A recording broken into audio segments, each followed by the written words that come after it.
My dear students, आपके MA final के paper में एक चीज़ पढ़नी पड़ती है आपको, ऑब्जेक्टिव रिजोल्यूशन। तो ऑब्जेक्टिव रिजोल्यूशन जो है उसका अर्थ हुआ उद्देश्य प्रस्ताव। आज इस वीडियो में हम उसके बारे में बात करेंगे। संविधान सभा का जो पहला अधिवेशन हुआ था, जो मैं आपको पिछले वीडियो में बताया था कि 9 दिसंबर 1946 को हुआ था, जिसमें सच्चिदानंद सिन्हा जी को अध्यक्ष बनाया गया था अस्थायी तौर पर। फिर 11 दिसंबर 1946 को डॉक्टर राजेंद्र प्रसाद को अपना अस्थायी अध्यक्ष चुन लिया था। उस पहले अधिवेशन में 13 दिसंबर 1946 को पंडित नेहरू जी ने एक उद्देश्य प्रस्ताव प्रस्तुत किया था। उद्देश्य प्रस्ताव प्रस्तुत करने का अर्थ ये था कि यह बताना कि संविधान सभा जो बनी है उसका उद्देश्य क्या है, और यह पूरी दुनिया के सामने और देश के सामने रखना जरूरी था। तो वो प्रस्ताव जो था वो हम लोग को पढ़ना पड़ता है कि क्या उद्देश्य प्रस्ताव, हालांकि उसे रखा था पंडित जी नेहरू ने, लेकिन उसे संविधान सभा में काफ़ी डिस्कशन हुआ था और सभी प्रतिनिधि उनके हर पॉइंट्स को डिस्कस कर रहे थे। तो इस प्रस्ताव में क्या कहा गया था? पहला प्रस्ताव में ये कहा गया था कि संविधान सभा अपना पक्का और सत्यनिष्ठ इरादा भारत को एक स्वतंत्र प्रभुत्व संपन्न गणराज्य घोषित करने का करती है और उसके भावी प्रशासन के लिए एक संविधान तैयार करना चाहती है, पहला उद्देश्य। दूसरा, जिसमें वे क्षेत्र जो कि आजकल ब्रिटिश भारत में हैं, वे क्षेत्र जो कि देशी रियासतों में, और ऐसे ही वे क्षेत्र जो कि भारत के बाहर हैं और अपनी स्वतंत्र इच्छा से भारतीय संघ में शामिल होना चाहते हैं, उन सबका एक स्वतंत्र प्रभुत्व संपन्न संघ होगा जिसे भारत कहा जाएगा। तो ये यहाँ पर यूनियन की बात कही जा रही है, आप समझें कि कैसे संघ की स्थापना हो रही है।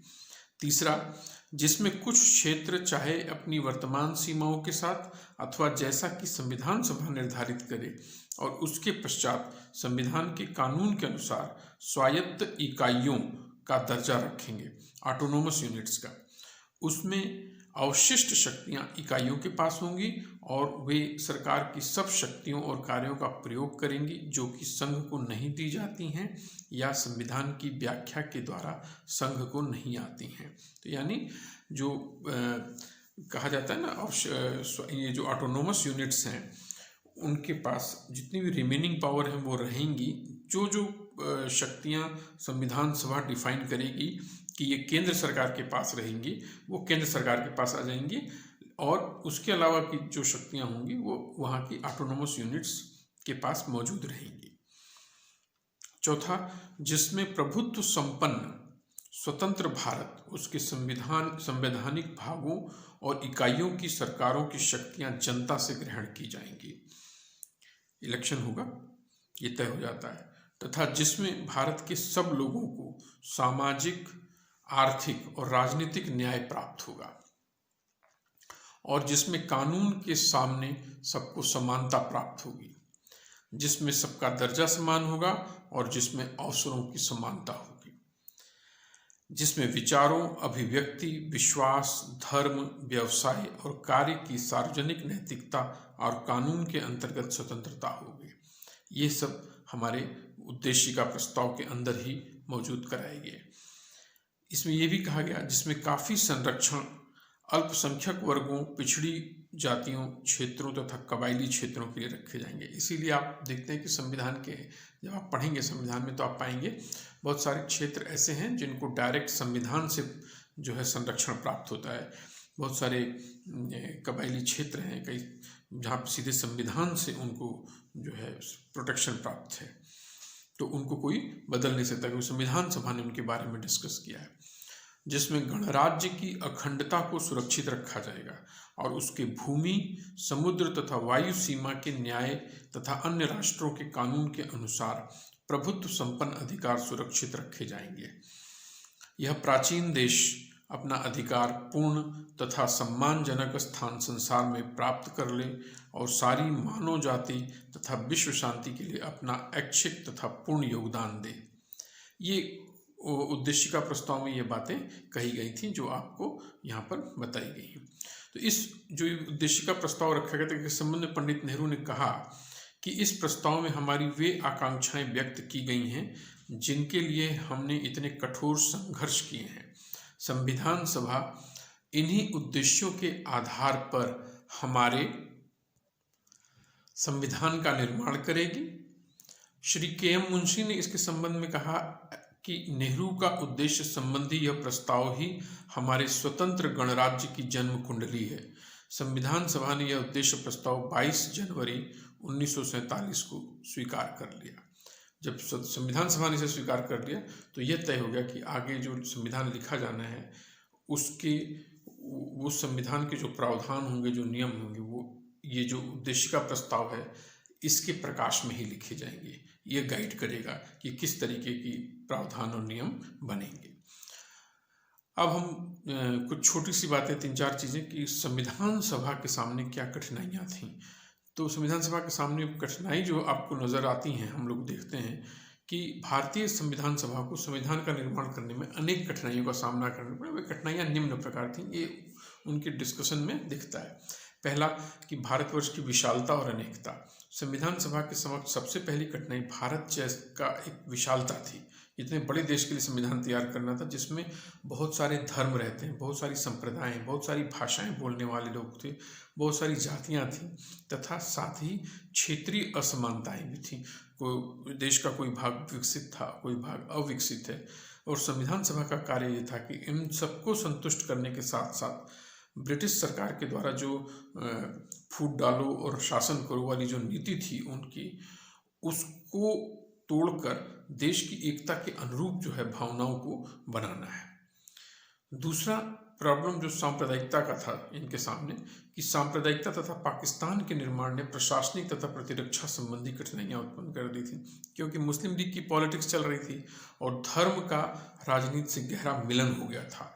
और लोग धर्म के नाम पर जब राजनीति शुरू हो गई थी इस देश में, तो उसका नतीजा ये हो रहा था कि संविधान सभा के सामने एक बहुत बड़ी समस्या आ रही थी कि लोग धर्म के नाम पर इतने अंधे हो गए थे कि एक दूसरे की जान लेने को आमादा थे। अगर आप पढ़ेंगे उस समय का इतिहास तो आप पाएंगे जब भारत और पाकिस्तान का डिवीज़न हुआ था तो दोनों तरफ से ये घटनाएं सुनने को मिल रही, चाहे आप इंडिया का अखबार पढ़ लें, चाहे पाकिस्तान का अखबार पढ़ लें, हर तरफ के लोग धर्म के नाम पर और एक दूसरे की जान ले रहे थे। तो वो एक बहुत कठिन दौर गुजर रहा था हिंदुस्तान के सामने, और वो समझ नहीं पा रहे थे कि ये जो है आग कहाँ तक और जाएगी और किस प्रकार से लोगों को काट देगी। लोगों के दिल बट गए, लोग एक दूसरे के दुश्मन हो गए और वगैरह वगैरह। तो सांप्रदायिकता एक बहुत बड़ी प्रॉब्लम हिंदुस्तान के सामने आई कि अब इसको एक कैसे रखा जाए। तीसरी प्रॉब्लम जो देखी जाती है संविधान सभा के सामने वो थी देशी राज्य। देशी राज्य जहाँ पे राजाओं का शासन था। तो कैबिनेट मिशन और माउंट बेटन की योजना के अनुसार देशी राज्य जो थे उनको पूर्ण स्वतंत्रता प्रदान कर दी थी, तो वे स्वतंत्र रह सकते थे, भारत या पाकिस्तान में मिल सकते थे। दोनों को ऑप्शन था इन देशी राज्यों को, चाहे वो इंडिया के साथ जुड़ जाएं चाहे पाकिस्तान के साथ जुड़ जाएं, या चाहें तो उन दोनों के साथ न जुड़ के अपना अलग राज्य बना सकें। अब यह समस्या संविधान निर्माताओं के सामने बहुत बड़ी सरदर्दी थी। अब जिसे आप अक्सर पढ़ते हैं कि सरदार वल्लभ भाई पटेल ने हल किया। सरदार वल्लभ भाई पटेल ने इन देशी रियासतों को जोड़ा हिंदुस्तान के साथ, और आप जब पढ़ेंगे वो कहानी तो आपको पता चलेगा कि किस प्रकार से पटेल जी के सामने कितनी बड़ी समस्या थी कि कैसे इन देशी रियासतों को वो लेकर आए और उन्हें भारत का अंग बनाए, क्योंकि अंग्रेजों ने उनको नेटिव स्टेट्स को पूर्ण स्वतंत्रता प्रदान कर दी। अंग्रेज चाहते तो उनको अपने नियम से उनको हम लोग के साथ भारत का अभिन्न अंग बना सकते थे, लेकिन यह एक प्रॉब्लम वो दिया अंग्रेजों ने कि आप देखें कि आपको भारत में जुड़ना है या पाकिस्तान में। तो इसी तरीके से बहुत सारे राज्य आपको समझ में आएंगे कि वो भारत में जुड़ेंगे या पाकिस्तान में। तो ये एक अलग स्टोरी है जो आप पढ़ेंगे तब समझ में आएगा। इसी में जूनागढ़, जोधपुर, हैदराबाद, कश्मीर, ये सब कुछ ऐसे राज्य थे जहाँ के राजाओं ने अपने अलग अलग डिसीजन ले लिए थे। फिर चौथी जो चीज़ आपको प्रॉब्लम नज़र आती है संविधान सभा के सामने वो थी अल्पमत की। ब्रिटिश सरकार ने सांप्रदायिक संचार बोलते हैं जो कम्युनल अवार्ड चलाया था 16 अगस्त 1932। ये अलग अधिनियम जब आप पढ़ते हैं तो उसमें आपको सामने नज़र आता है कि माध्यम से मुसलमानों को, सिखों को और भारतीय ईसाइयों को और एंग्लो इंडियंस को और स्त्रियों को अलग चुनाव पद्धति की व्यवस्था की गई थी तथा हरिजनों को एक पृथक अल्पमत मान लिया गया था। अब इन सभी लोगों को एक संतुष्ट करना था, क्योंकि उनके पास एक राजनीतिक आकांक्षा उनके पास मौजूद हो चुकी थी। इसलिए भारतीय संविधान सभा के सामने भी अब एक समस्या थी कि इन जो अलग अलग वर्ग बना दिया गया है अंग्रेजों के द्वारा, और इनको हम भारत की जो नए संविधान का जो निर्माण कर रहे हैं उसमें इन सभी वर्गों को किस प्रकार से जोड़ा जाए, ताकि उन्हें ये फीलिंग नहीं आए, उनके अंदर ये भावना उत्पन्न नहीं हो कि उनका ख्याल नहीं रखा गया। तो ये सब एक चैलेंज थे, चुनौतियां थी संविधान सभा के सामने, और भारतीय संविधान निर्मात्री सभा ने इसका बखूबी मुकाबला किया। और आप धीरे धीरे जानेंगे कि संविधान सभा में अलग अलग प्रावधानों की उपस्थिति किन किन वजहों से मौजूद हुई। तो आज के वीडियो में बस सिर्फ इतना ही। आगे के वीडियो में हम और भी बातें करेंगे। Thank you so much.